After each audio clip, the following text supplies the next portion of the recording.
The GST law has certain rules applicable to vouchers and rewards programs. Moss Trading Proprietary Limited is a retail department store and is registered for GST. Moss Trading offers gift vouchers for sale. These gift vouchers are in card form and allow customers to purchase goods up to the full value of the voucher. Customers can also use a voucher to make purchases greater than its total value, in which case the difference can be made up in cash. What are the GST implications for Moss Trading regarding these gift vouchers when the gift vouchers are sold and redeemed?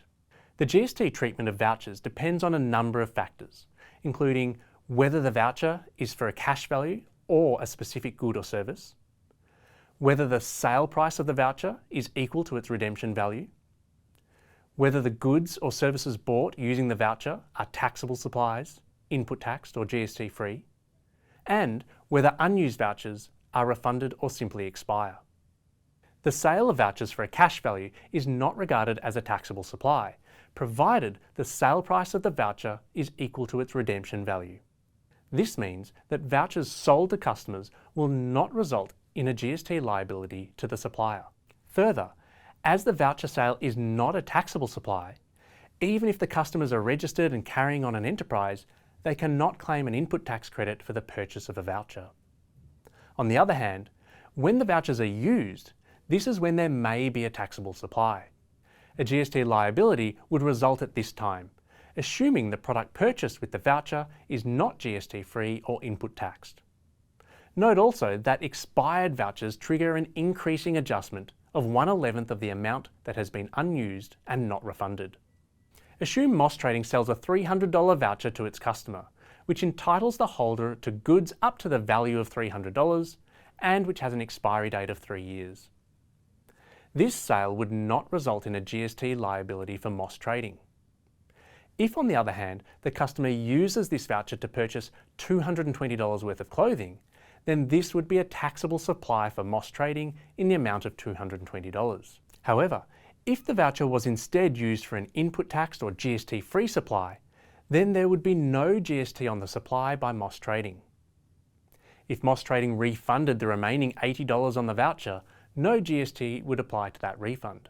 However, if the customer retained the voucher and it expired after 3 years, then this would trigger an increasing adjustment for Moss Trading of 1/11 of the remaining $80 value. These rules concerning vouchers for cash value do not apply to vouchers that only allow the purchaser a specific good or service. Assuming the specific good or service is a taxable supply, such as dance lessons, then a GST liability arises at the time of sale of the voucher. If the customer is registered and carrying on an enterprise, they can claim an input tax credit for the purchase of the voucher. Upon redemption of the voucher, there is no GST implication. ABL Limited is a bank that provides a credit card that has a rewards program attached. Customers enrolled for this program accumulate 1 point for every $1 spent on their credit cards.